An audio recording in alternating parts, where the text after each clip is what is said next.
दक्षिण भारत के one liner question का शॉर्ट 2।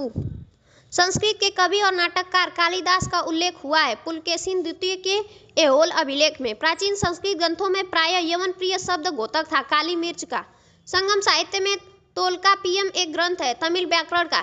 शिल्पाधिकारम का लेखक था इलंगो अडिगल। ईसा की प्रारंभिक शताब्दियों में भारत तथा रोम के बीच घनिष्ठ व्यापारिक संबंधों की सूचना प्राप्त होती है अरिकमेडु स्थल की खुदाइयों से। वह बंदरगाह जो पोडू के नाम से दी पेरिप्लस ऑफ द इरिथियन सी के लेखक को ज्ञात था। आरिकमेडु रोमन बस्ती प्राप्त हुई है।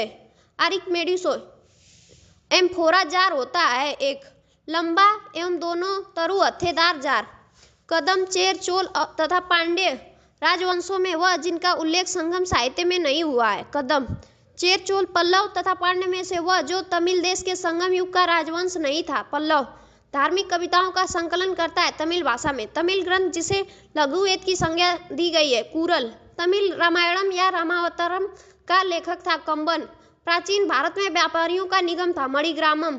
दक्षिण भारत का प्रसिद्ध ताकोलम का युद्ध हुआ था चोल एवं राष्ट्रकूटों के मध्य। चोल साम्राज्य को अंततः समाप्त किया मलिक काफूर ने। संगम युग में उरैयूर विख्यात था सूती वस्त्रों के केंद्र के रूप में। पांड्य राज की जीवन रेखा थी वेंगी नदी। संगम पतन जो पश्चिमी तट पर स्थित थे नावरा तोंडी मुसिर और नेलसंडा। संगम कालीन साहित्य में कौन को एक मनन प्रयुक्त होते थे राजा के लिए। द्वितीय संगम हुआ था मदुरई में। प्रथम एवं द्वितीय संगम का आयोजन क्रमशः हुआ मदुरई और कपाटपुरम में। वह ऋषि जिसके बारे में कहा जाता है कि उन्होंने दक्षिण भारत का आर्यकरण किया वह आर्य बनाया अगस्त्य।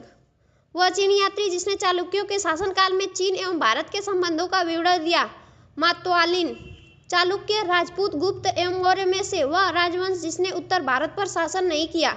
चालुक्य कदम राजाओं की राजधानी थी बनवासी। दक्षिण भारत का वह वंश जिसके राजा ने रोम राज्य में एक दूत 26 ईसा पूर्व में भेजा था। पांड्य मीनाक्षी मंदिर स्थित है मदुरई में। वेंकटेश्वर मंदिर स्थित है तिरुमाल में। महाकाल मंदिर है उज्जैन में। बेलूर मठ है हावड़ा में। कदम वंश की स्थापना की थी मयूर शर्मन ने। काकतीय वंश का संस्थापक था बीटा प्रथम। काकतीय वंश का सबसे शक्तिशाली शासक था गणपति। रुद्रमा देवी गणपति की पुत्री थी जिसने शासन किया 35 वर्षों तक। होयसल वंश की स्थापना की थी विष्णुवर्धन ने। होयसल वंश की राजधानी थी द्वार समुद्रम। चेन्ना केशव मंदिर का निर्माण कराया था विष्णुवर्धन ने। बोधिसत्व पद्मपाणि का चित्र सर्वाधिक प्रसिद्ध और प्रायः चित्रित चित्रकारी है जो अजंता में है।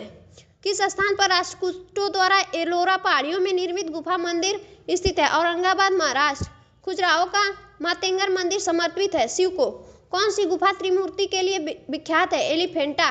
खुजराहो का कंदरिया महादेव मंदिर किसने बनवाया चंदेल। एलिफेंटा के प्रसिद्ध शैल को काटकर बनाए गए मंदिरों का श्रेय दिया जाता है राष्ट्रकूटों को। किसका शिखर द्रविड़ शैली में बना हुआ है ग्वालियर का तेली मंदिर। किस केंद्र में 100 से अधिक बौद्ध गुफाएं हैं कन्हेरी। खुजराहो के मंदिर संबंधित है हिंदू धर्म और जैन धर्म से। आबू का जैन मंदिर किससे बना है संगमरमर से।